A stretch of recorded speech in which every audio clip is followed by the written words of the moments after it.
Salut, moi c'est Emmeline, j'ai 26 ans, bientôt 27. Je suis dans le sud du côté de Nice et en janvier 2023, j'ai créé Raccoon.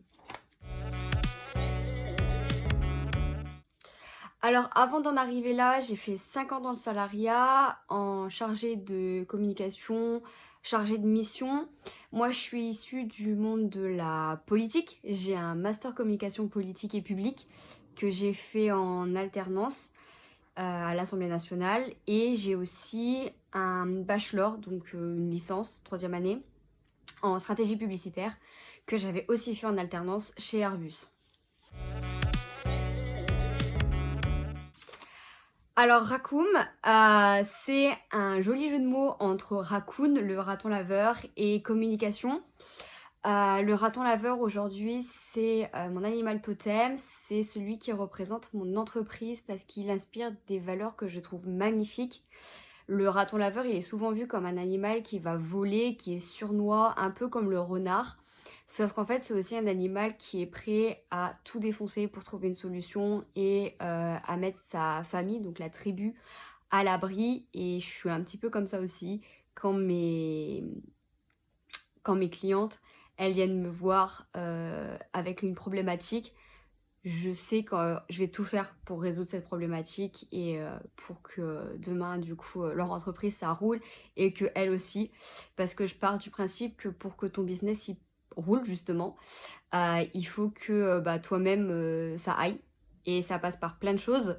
Ça passe par savoir qui tu es vraiment, ce dont tu as besoin dans ta vie, une bonne organisation pour trouver du temps pour toi, te reposer, te ressourcer.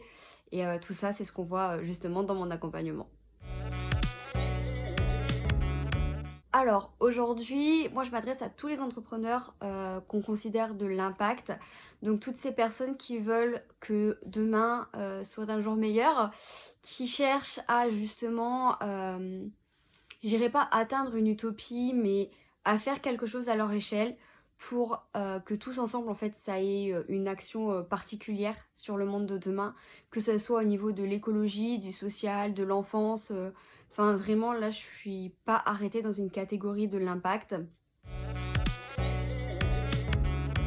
Moi justement je me suis lancée à l'origine parce que j'étais moi-même dans cette idée d'impact, de changer le monde.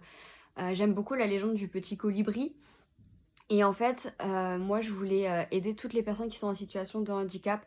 Je voulais que la société de demain soit plus inclusive, que cette notion de handicap et de valide disparaisse. Donc j'ai réfléchi à ce que je pouvais faire à ma hauteur. Hein, voilà. Et à l'origine, du coup, j'étais partie sur un service de community management pour les boîtes handi engagées, donc les boîtes qui s'adressent directement aux personnes en situation de handicap. Et en fait, je me suis rendu compte que je m'enfermais dans justement ce que je ne voulais pas, c'est-à-dire que j'étais partie du... Enfin, ça montrait un peu comme si j'étais partie du principe qu'une personne en situation de handicap travaille obligatoirement dans le handicap, et c'est pas le cas. Donc aujourd'hui, je propose un accompagnement ouvert donc, à toutes les personnes qui veulent changer le monde de demain, et il est accessible aux personnes en situation de handicap autant que je le peux aujourd'hui parce que je suis toute seule. Mais à terme, j'espère qu'il sera vraiment accessible à tout le monde parce que aujourd'hui, on le sait, une personne en situation de handicap a moins de chances d'accéder à des formations, a moins de chances de voir son projet se réaliser. Et tout ça, en fait, c'est surtout dû au manque d'accessibilité des formations, des structures, etc. Et c'est sur ça que j'ai envie de changer le monde. Donc mon accompagnement aujourd'hui il dure entre 2 et 3 mois. Euh, En fait on va y voir 3 piliers principaux pour moi pour que ton business il puisse fonctionner. Le premier ça va être toi-même parce que comme je te disais tout à l'heure, tu es la base même de ton business. Donc si toi déjà tu ne sais pas ce dont tu as besoin, ce qui te fait vibrer, ce qui te rend heureux dans la vie de tous les jours, déjà ça va coincer. Donc on va avoir toutes des premières séances en fait vraiment d'introspection pour voir ce dont tu as besoin et ça va vraiment te donner des bases solides pour toutes les grandes notions par exemple comme le branding qu'on entend beaucoup parler sur LinkedIn. Ensuite, on a une deuxième partie qui va vraiment être ciblée organisation. Là, ça va passer par différents niveaux, mais en gros, le but, c'est de te faire gagner du temps là où c'est possible pour te réussir à te dégager du temps pour toi, pour que tu puisses te reposer et te ressourcer. C'est encore plus important, je pense, si tu es en situation de handicap. Mais dans tous les cas, c'est important pour tout le monde parce qu'un entrepreneur qui est fatigué, un entrepreneur qui est déprimé, c'est un business qui ne va pas fonctionner. Donc, il faut que tu prennes soin de toi et de ta santé mentale si tu veux que ton business fonctionne. C'est lié, tout simplement. Et du coup, la dernière partie, là, on va vraiment être sur du business. On va faire de LinkedIn ton tunnel de vente. Donc, ça va passer par différentes étapes. La définition de tes offres, la définition de ton pricing, donc à quel prix tu vends quelle offre. On va aller étudier aussi qui est ton client idéal, donc ce qu'on appelle la persona. On va vraiment faire une persona qui est complète pour vraiment aller traiter toutes les questions, toutes les objections. Enfin, derrière, tu sors de là, tu vas avoir pris une confiance totale dans ton offre parce que tu sais exactement à qui tu t'adresses, quel problème tu résous et tu as préparé en fait les réponses aux objections que tu auras quand tu parleras de ton offre. Parce que oui, on a tous des objections à traiter.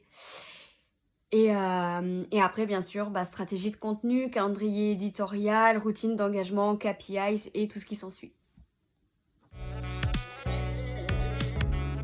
Je crois que l'épreuve qui m'a le plus marquée, c'est quand la première fois que j'ai présenté mon idée à la CCI. Je suis tombée sur un conseiller qui clairement, en fait, m'a rigolé au nez en me disant que m'adresser à des boîtes donc handi-engagées, fallait pas compter en vivre, que c'était du social et que si je voulais faire ça, c'était bien de le faire, mais ce serait du bénévolat, qu'à aucun moment je pourrais réussir à me tirer un salaire de ce genre d'entreprise. Et ça montre aussi toute cette dimension qu'a la société aujourd'hui sur le fait que handicap égale social, égale bénévolat. Et en fait, ça montre aussi pourquoi toutes ces personnes en fait sont mises de côté. Parce qu'en fait, on les a complètement oubliées dans l'écosystème pas nécessairement du business, mais en fait de toute la société. Donc forcément, si on part du principe que on va pas faire ça ou ça comme produit parce que c'est du social, donc c'est du bénévolat, donc je vais pas en tirer de salaire. En fait, il y a toute la chaîne, enfin tout l'écosystème qui ne se met pas en place et c'est ce qui donne le manque d'accessibilité dans absolument tous les domaines aujourd'hui. Euh, Parce que voilà, aujourd'hui, quand on dit qu'on va faire quelque chose pour les personnes en situation de handicap, automatiquement on est dans la case bénévolat et je trouve ça super triste. Moi, aujourd'hui, si j'avais un conseil à donner, c'est de pas nécessairement écouter ce qu'on nous dit autour, en fait. Il faut que tu ailles chercher vraiment au plus profond de toi ce qui te fait vibrer, ce que tu as envie de faire. Et voilà, si tu tombes sur quelqu'un comme moi qui te rigole au nez en te disant que tu n'y arriveras absolument jamais, et bah prouve-lui le contraire. Ton idée, ta première idée, elle est peut-être pas parfaite, c'est peut-être pas la bonne, mais au moins elle te fait vibrer, elle te donne la niaque, elle te donne envie de te lever tous les matins, et ça c'est le plus important. Donc en fait, le reste c'est juste du recalibrage de paramètres pour aller capitaliser sur ce que tu sais déjà faire, aller capitaliser sur ce why, ce pourquoi qui te donne envie de te lever le matin, et là après tu vas à force de tester, à force d'aller parler à ta cible, à force d'aller sur le terrain, tu vas trouver l'offre parfaite pour toi et pour tes clients. Et tu n'auras plus qu'à rappeler cette personne pour lui dire tu vois, t'avais tort.